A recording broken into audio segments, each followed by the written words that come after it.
So watch as Claude populates a whole entire timeline by itself. That's Claude editing real footage in DaVinci Resolve by itself. And I only built this because I was spending about $350 a week on 3 freelance editors, roughly $1,300 a month, on a channel that was making $0. It was a brand new channel with no money coming in. I remember doing that math because I'm Asian and just being like, okay, I either figure something else out or I stop uploading. So I set up Claude as my editor, and I'm going to show you the exact step in this video from start to finish, because when I first sat down to try this, I genuinely thought it was going to be a waste of time. But now I prefer this over the traditional method of editing. So what I built here is basically an editing assistant. You set it up, it handles your first pass, assembly, cuts, timeline, and you come in and you finish it. And the good thing is that you still have the final call. Look, I had my start in editing 8 years now.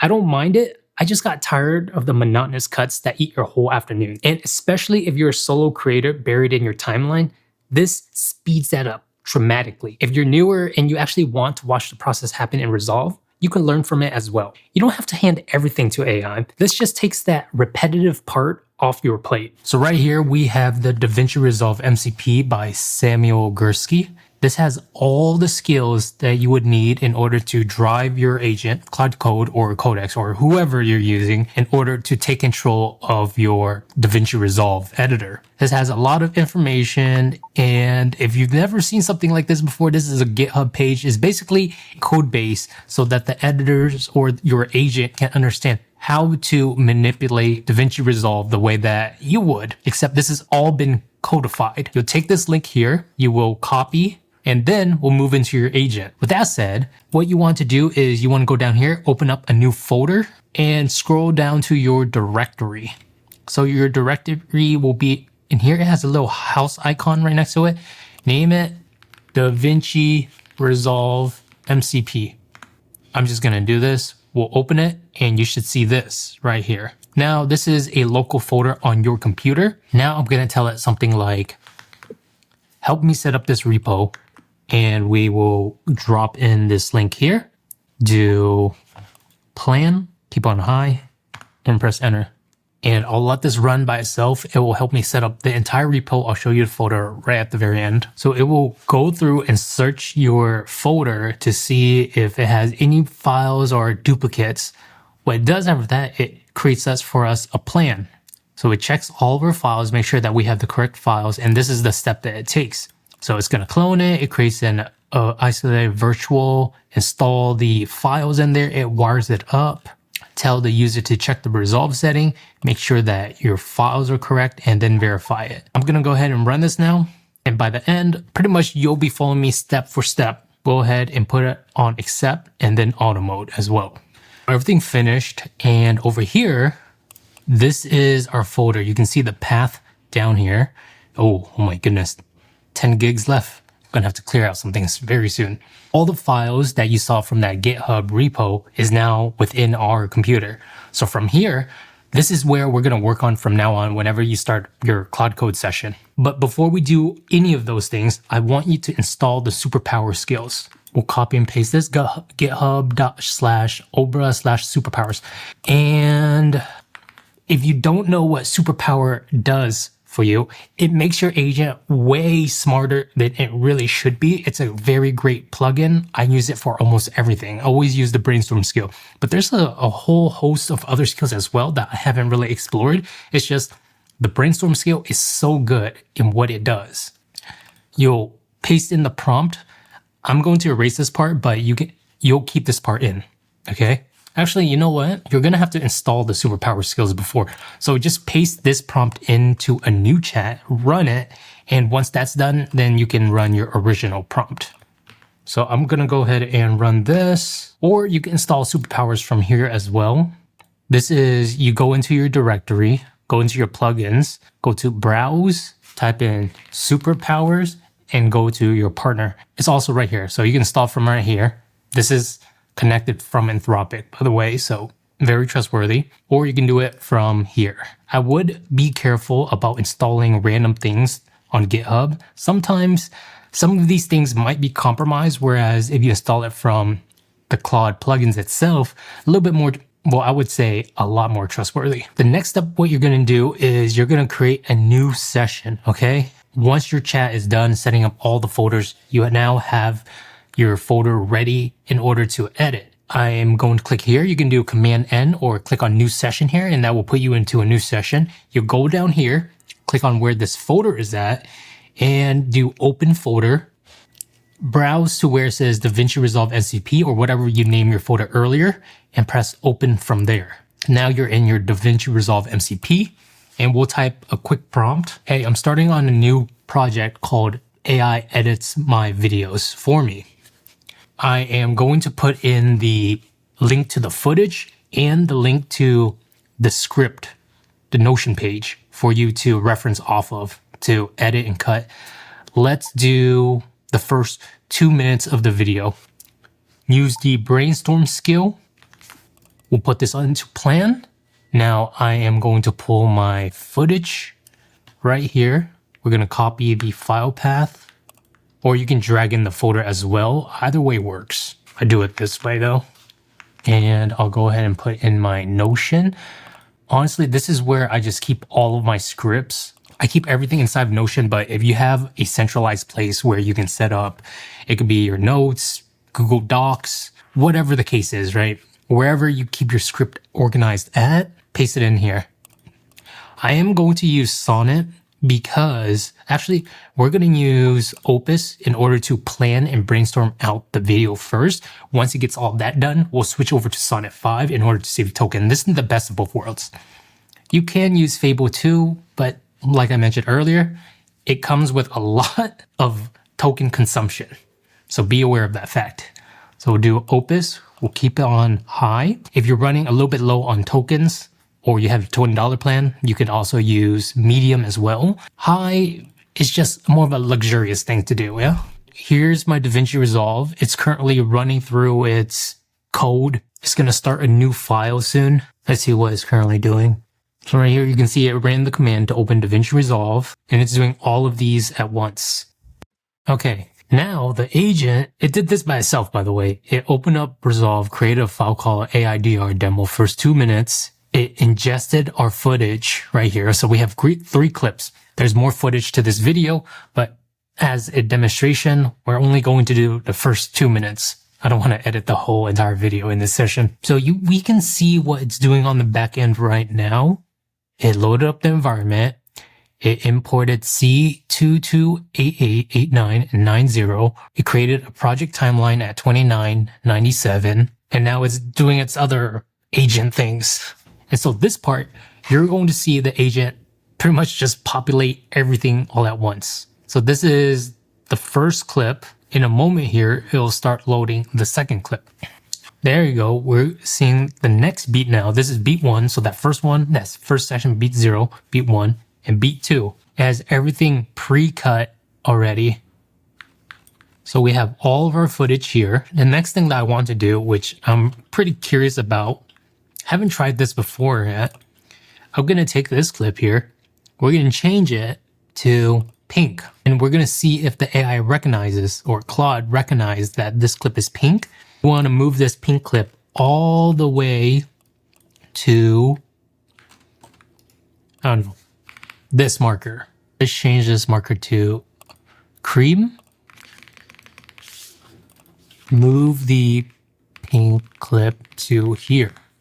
We just want to see whether it can do things like this or not.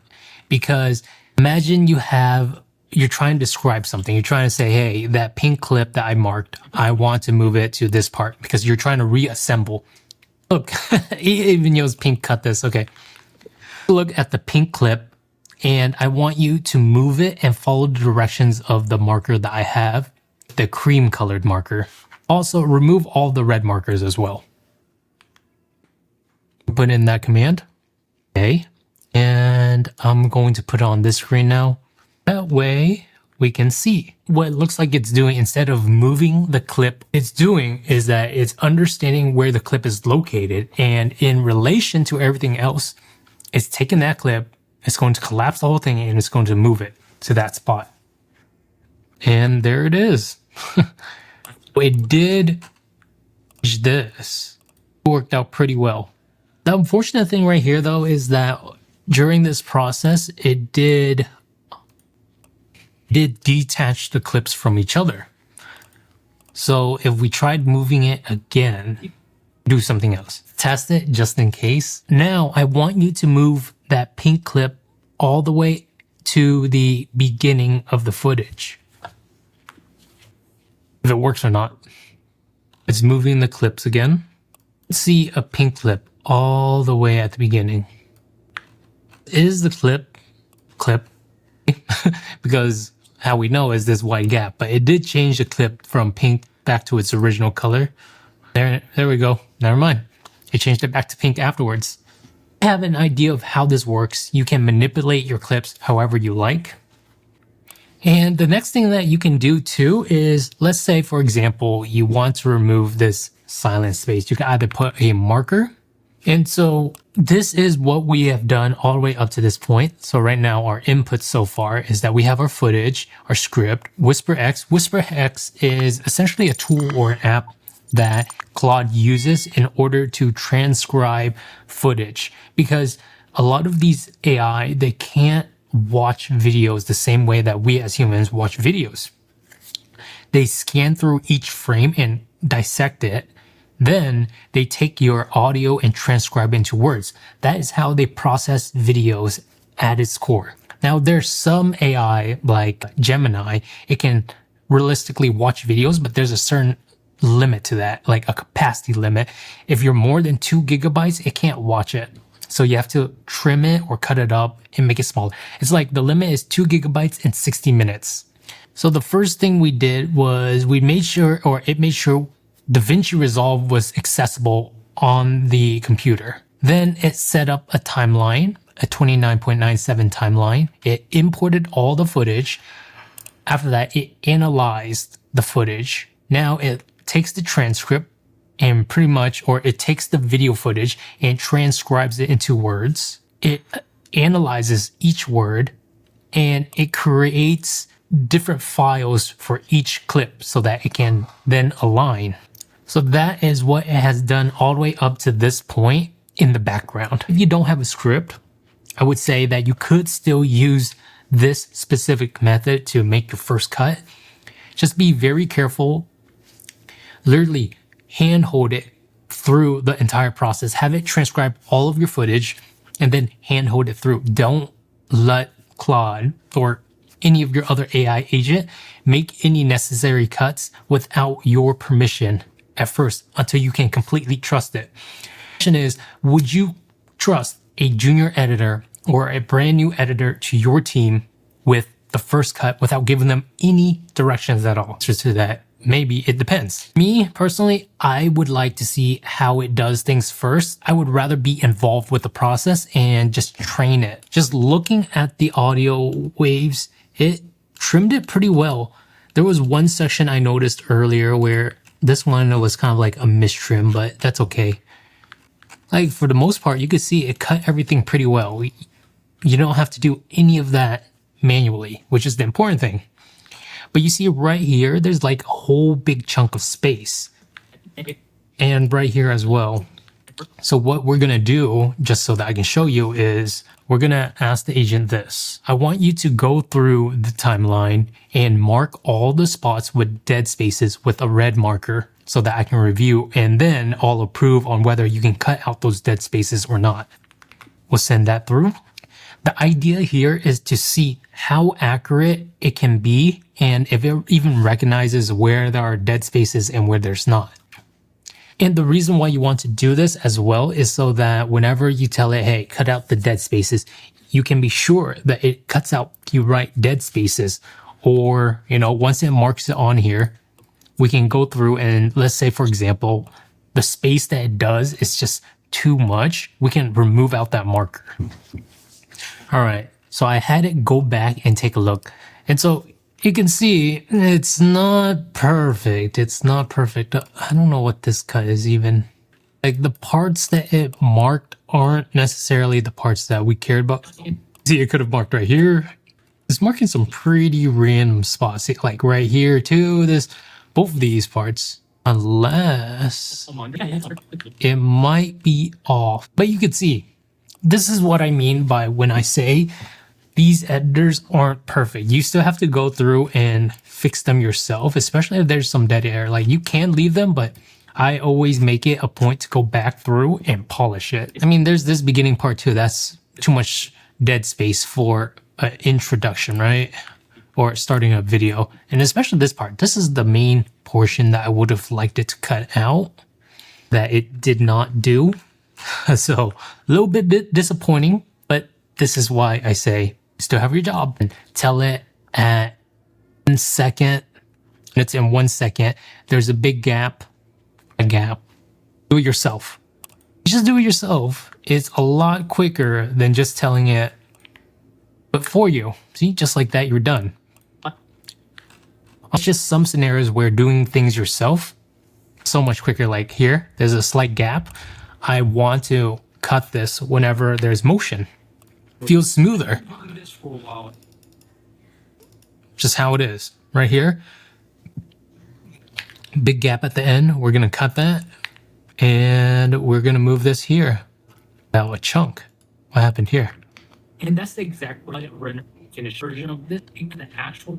Now, you want to sweep through your entire video and clean it up yourself. Like, these are the small parts that really polish up and make the video look great. You just saved a whole bunch of time, like hours just making that first cut. So while your agent's doing that first cut, you're not just sitting there. I'm usually off working on packaging, animations, sound, whatever the case is. But you're working in parallel now, or side by side. It's much more complicated if the knot has been tied over itself many times. I'd rather just unravel it one knot at a time and know and understand what is currently happening. And that's kind of how I think about this. AI empowers you. It can only replace you if you're doing the exact same thing it does. Right now, it does the specialist work. The cuts, the assembly, the repetitive stuff. What it can't do yet is manage that whole thing. It doesn't know which pieces actually matter. The judgment is still yours, and I think that's the skill worth building. At least that's how it's shaking out for me. If you want proof this works, I edited a real video start to finish with this setup in my last video. Go watch that. If you're setting this up, drop agent editing in the comments. Everything's linked down below in the description.